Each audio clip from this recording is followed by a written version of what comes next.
Oh. 1, 2, 3. Ready, game.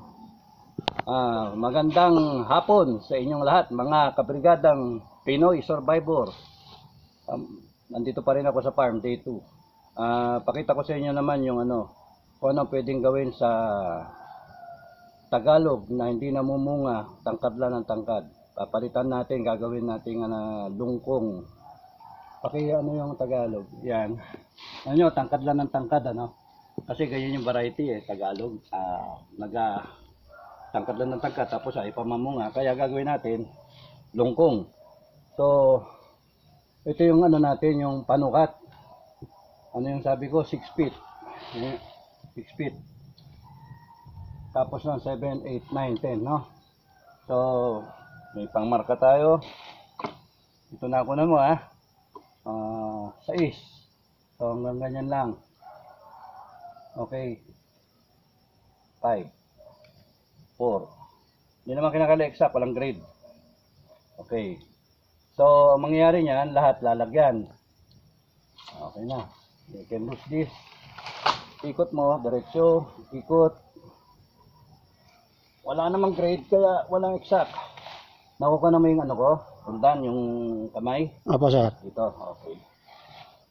Mag-comment ka rin kung gusto mo,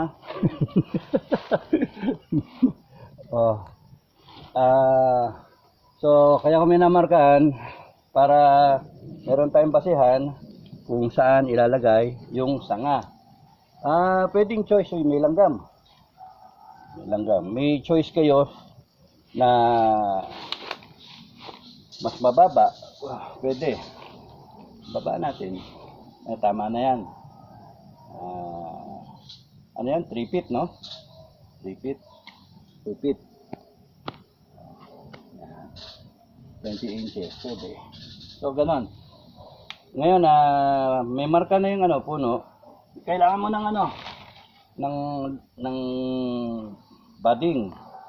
So, once again, gagamit ka ng cutter na kailangan in alcohol.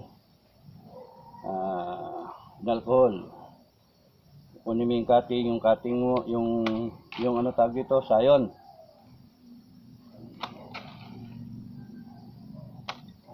Prepare. Okay. Kailangan ko magsalamin. Okay. So, ayan na. Yan. Tapos, kakabit natin dito.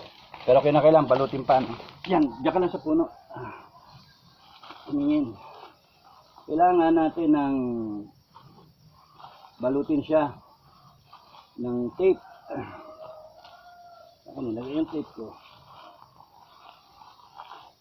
Yun lang. Okay. Wala na Gusto ko na pakita sa inyo.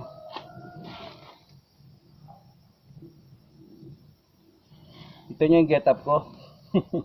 Galing sa kusina ng nanay ng asawa ko.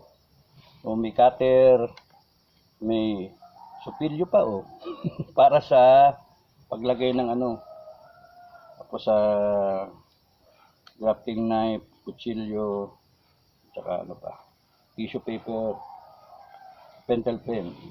Yung iba nandun, iniwan ko. So, ayan na, pumapatak na. Patuloy na natin, So, balot. Para hindi mag-escape ang moisture. Sige, pairan yung moisturizer. Joke. Mapatak na. Yun. Dahil sa malambot yung tape na yan, kusa naman siyang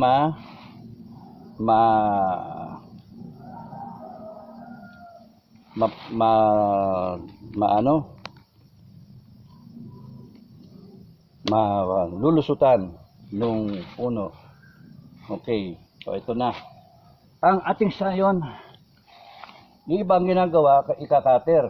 Pero napansin ko, matigas Kaya bulok na lang. Ang maganda, dito ka magsimula. Dito sa itaas, and then you work your way pababa. Ang ibang ginagawa, 4 na sangang ganyan. Ang akin ay prepare na isa dito, Yung susunod, pwedeng dito sa kabila, katapat niya. Yung susunod, pwede dito naman. Tapos nun, susunod dito. O kaya, you have closer distance, okay lang. So, dito na ako magsisimula. Dito, para mas madali, no? Dito ako magsisimula. I will work this tomorrow. Pakita ko lang sa inyo. So, kunyari, dito maghaharap, pwede namang ano, mas madali itong ganito eh. Yan. Tapos, ingatan nyo, matanggal yung bark. Close up. Pasilip. Yon. Tapos,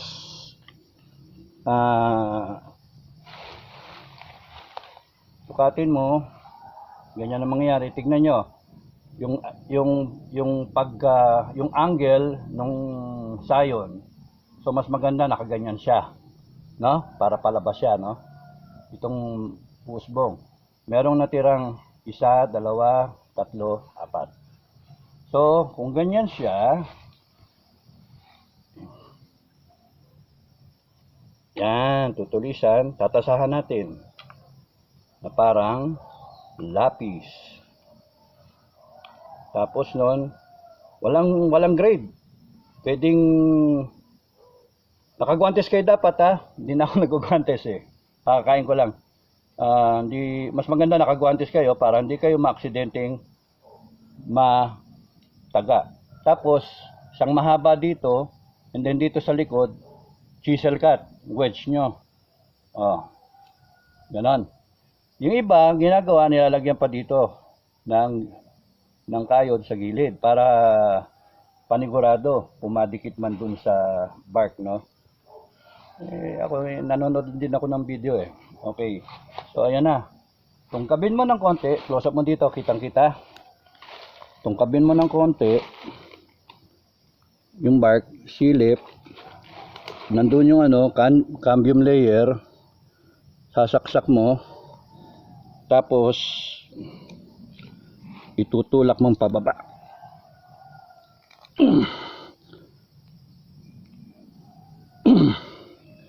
Okay. Huwag mo kunan yung mukha ko ha. O, yan na. Tapos, tatali natin ngayon. Baka nagtatakpan mo ng kamay mo yung ha. Tali mo. So, mas maganda, meron ka ng dito, slip knot. Kanya-kanyang diskarte yan. Ilalagay ko sa opposite. Hilahin yung kabila. Kontra, hila, yan na. Mula doon, buksan mo ng konti. Iba tip ang ginagamit, pero ako okay na straw. Hila. Tapos noon, hila. Para dumikit ulit yung sinugatan na balat. Uy, doon pa tumapat yung bull. Ulitin natin yon. Tapos, balot lang ng balot hanggang sa matakpan mo yung tinalupan mo ng bark. Tapos, dinidiin mo. Yan. Para, uy, matibay. Diba? Tibay. Diin. Tapos, yan.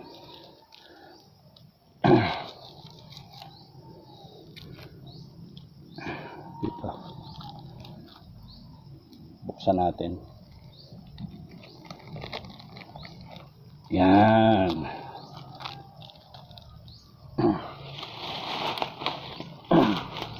Kaya ako nagtira ng doon kanina. Yun yung purpose para malalak siya. Lock.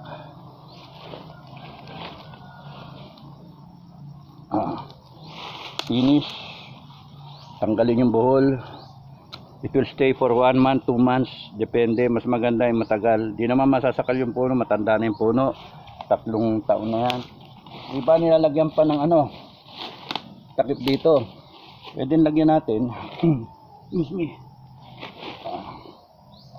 Para hindi pasukin ng tubig.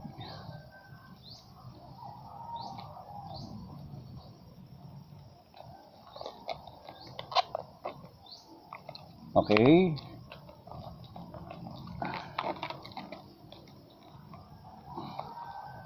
Okay.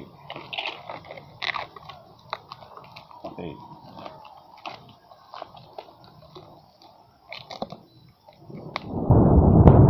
Oh, kumulog na. Lapit na kami. Malapit na kami mapasama. Biglang buhos yan. Lock. Yan nahulog. Salamin. Lock. Tapos noon, supot ng yelo. Tatakpan nyo ng supot ng yelo. Nilagay ko kanina dito. Yung para hindi ma-dehydrate. Blow, hawakan to sa dulo, slide, slowly, ingatan yung mabangga yung usbong. Yun na. Tapos, finish off na i-tape dito. Excuse me, i-tape pa. Ito na lang.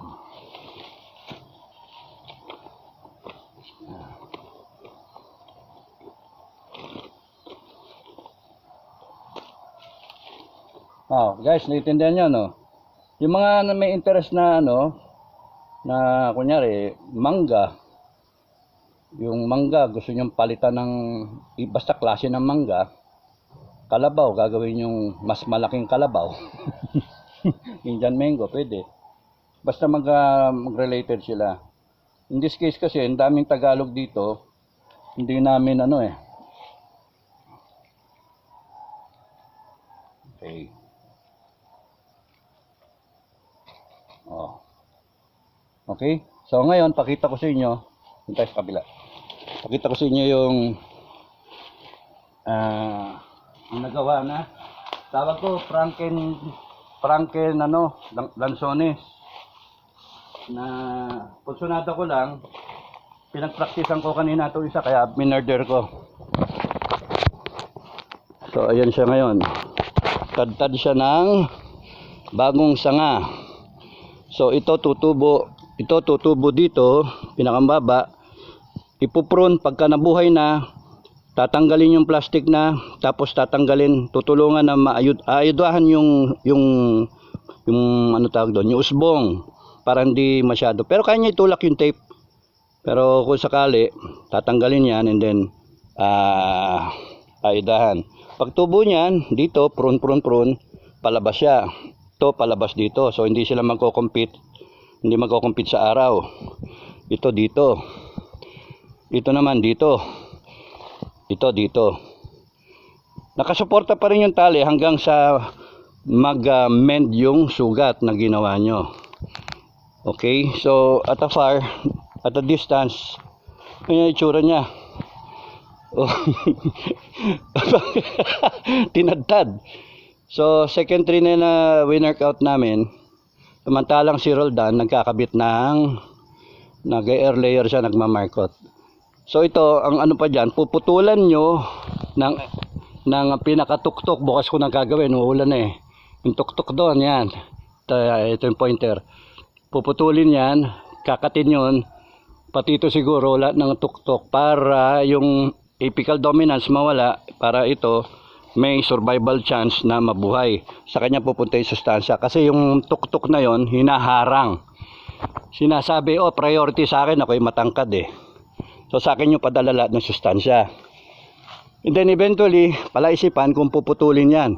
Pero pagka nabuhay yan, lilim kasi itong matangkad lilim kasi yan so kung ito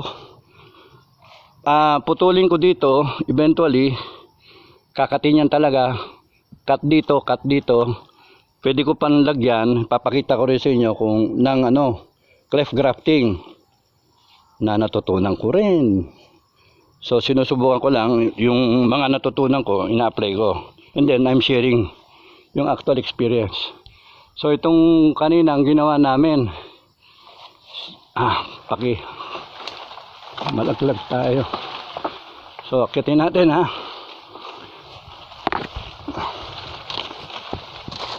Uy, nahapa yung puno mabigat ako. So ayan. So we will retain this tree, pero we will open it up, kaya tatabasin yan. tanggal to, tanggal yon, tanggal, tapos hayaan namin mag-sprout ulit. But we will recover yung tatlo na magandang mga tubo. Namumunga na rin to eh. Pati ito, kunin, kasi nakaka ano siya. And then ito, muntik na ako mahulog. O yan.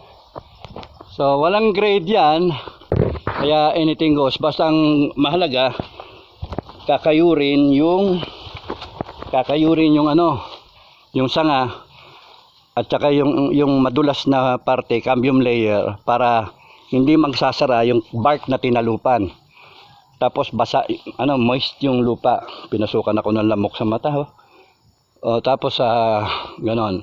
So tingnan nyo to, 1, 2, 3, 4, 5, 6, 7, 8, 9, kasyam kami dito. Tumigil na kami kasi ulan na. So ganon din.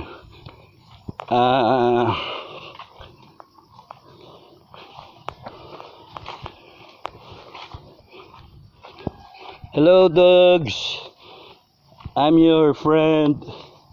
So ayun yung kabila na sinubukan ko. Yung unang-una pinagpraktisan ko. Yung itsura. Nagtira ako ng nursing. Nung pinutol ko yung tuktok, meron tumutubo ito eh. Nagtira ako ng isa. Nursing ano, tawag dyan, nursing stem, para makakuha pa rin siya ng sustansya.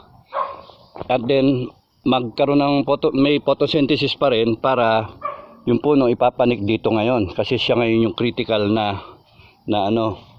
Itong dalawang sanga na to pinagpraktisan ko lang, in-left grafting ko. Papakita ko sa inyo na separate video pagka may pagkakataon. Pinutol ko yung dalawang sanga, pinagpraktisan ko, kinabit ko yung sayon, yung lungkong sa ibabaw. Ganun din to. So let's see kung mabubuhay. Pero ginawa ko naman yung dapat gawin eh. Confidence lang. Itong isa na to, natrabaho rin kanina, hindi na masyado kita, no? Ikot ako against the sun. Ito yung kahapon, yung unang-una. Hindi na kami nakabalik sa bahay, malayo eh. Nakakasira ng momentum. So banana ang ginamit namin. Pwede ring saging. Pero pagka nagtuyo ito after 3 weeks, magkakaroon ng puang. Kaya yun yung purpose ng plastic o aluminum foil. Ginawa tong isa na to, malit din pero okay na rin. Okay na rin. Para lang pababa na, horizontal na kasi. Mas maganda yung may iwan. At tinali ko to para may suporta. Ito yung tinutukan namin kahapon, pinaghiwalay para lang makagawa dito. And then ito rin, oh. Saka ito. Yung maliliit na sanga, pwedeng ganito ang gamitin namin. No, nabibila na sa internet. Mga 30 plus yata ang isa. Tapos ito pala isipan. Gusto namin tanggalin to. Pero imbis na dito na kami mag-markot, doon na sa itaas muna. Ayun, no? Kasi pagka nakuha na yon, ito naman ang tatanggalin namin. So mga November to, mabibiktima. And then yung tatlo doon sa itaas. So matitira dyan, ito na magsasanga rin yan. So magiging ano siya, modified central, no? Kasi mag-uusbungan yan eh. And then pipili kami ng lateral branch. And then ito, matitira to. Matitira to, tsaka to, matitira. So kung lalayuan natin ang vista, mas ano siya, mas maliwanag na ngayon yung magiging itsura. Pagka natanggal yung taas na yun, papasok na yung araw dyan. Okay, so hanggang dun lang muna.